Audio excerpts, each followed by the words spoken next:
سر اس میں جو آپریشن ابھی لانچ کیا گیا تھا اس میں کافی اسلامک ٹرمنالوجیز یوز کی گئیں، بنیان مرصوص، جو انڈین میڈیا سے تو پروناؤنس بھی نہیں ہو رہا تھا، اس کے علاوہ فالمغیرات صبحن، یہ صبح کے وقت اٹیک کیا گیا جو کہ ایک سنت تھا. تو یہ کس کی، کیا حافظ صاحب کا آئیڈیا تھا، یہ کس طرح پلان ہوا ہے؟ دیکھیے پاکستان کی جو فوج ہے اس کے اندر جو اسلام ہے، it is part not personally of our beliefs of each one of us. It is part of our training. It is part of our faith. Iman, taqwa, jihad fi sabilillah. That's what drives us. That's our motto. And alhamdulillah, we have a chief of army staff who has a strong belief.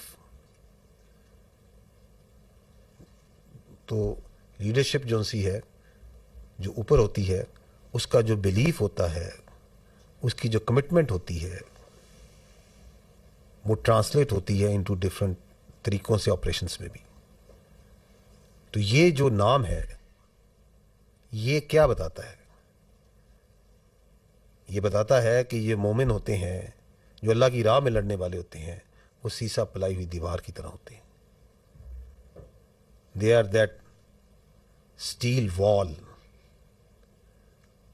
And الحمدللہ اللہ کے فضل سے پاکستان کی افواج جو سی ہیں، دی acted like a steel وال.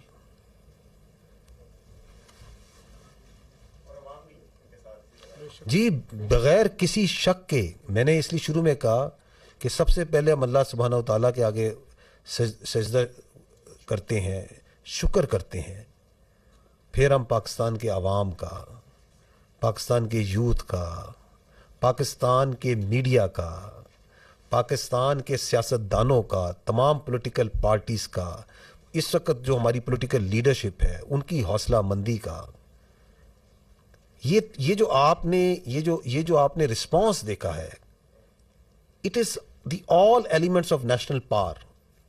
How quickly they came, how quickly they gel together, and they were all that steel wall. Siddique Sajid جی، ایک news سے رب نواز صاحب آپ سے اس سوال ہے کہ ابھی جو تھوڑی دیر پہلے INS وکرانت کے حوالے سے بات ہوئی کہ انڈین سوشل میڈیا جو تھا اور ان کا اپنا میڈیا بہت زیادہ ہائپ کریٹ کر رہا تھا، اور پھر اس کے بعد ٹیلی گراف کی ایک سٹوری آئی، پھر کراچی کی بندرگاہ کے حوالے سے کہ اس کے اوپر اٹیک ہونے والا ہے. پھر آپ دیکھتے ہیں کہ انڈین نیوی جو ہے وہ ہم سے 3 گنا وہ بڑی ہے. تو لیکن آپ نے یہ بھی کہا کہ ہماری جو فورس جو ہے وہ خاموش فورس ہے. تو کیا یہ جو خاموشی تھی کسی طوفان کا پیش خیمہ تھی جس کی وجہ سے وہ اٹیک نہیں کر سکے؟ کیونکہ ادھر تو لڑائی ہو رہی تھی اب آرمی کی بھی اور فضائیہ کی بھی. جی بہت شکریہ.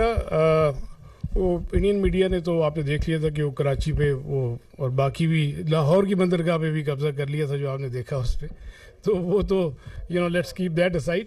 سو اگین میں نے کہا نا کہ یہ بھی جو ٹیلی گراف کی بھی جو ساری یہ انفارمیشن آپریشنز ہیں، اور جو میں نے آپ کی کیپیبلٹی بتا دی، and Indian navy also understands کہ اس کی کیا کیپیبلٹی ہے.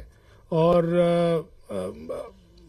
اس کی فار ایگزامپل کراچی سے قریب لے کے آنا 400 میل میں نے آپ سے کہا، even at that range and if it comes even closer, so that makes it extremely vulnerable. They understand it perfectly well.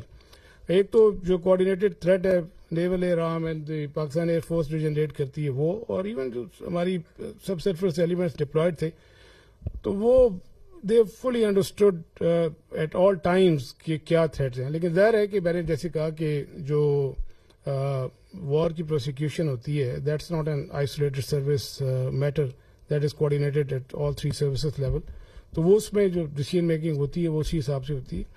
اور لائک میں نے کہا نا آئی او ڈومین میں، جیسے آپ نے ٹیلی گراف کا ذکر کیا اور پھر وہ ایک تھوڑی سی تشویش سی پہلی، تو وہ more of I O domain میں تھا. وہ تو جب اس سے بہت پہلے بھی جو ہے around I think 23 26 of April بھی جب وہ کاروار سے نکلا تھا تو اسی دن وہ کراچی پہ پہنچ بھی چکا تھا. تو وہ بھی اس دن آپ نے ان کی میڈیا میں دیکھا ہوگا. تو وہ یہ سب اسی آئی او ڈومین میں تھا.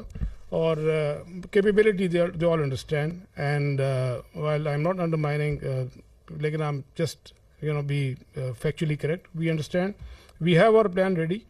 اور مطلب اگر کوئی ایڈونچرزم کی طرف آتا ہے تو we will take them down. Thank you very much.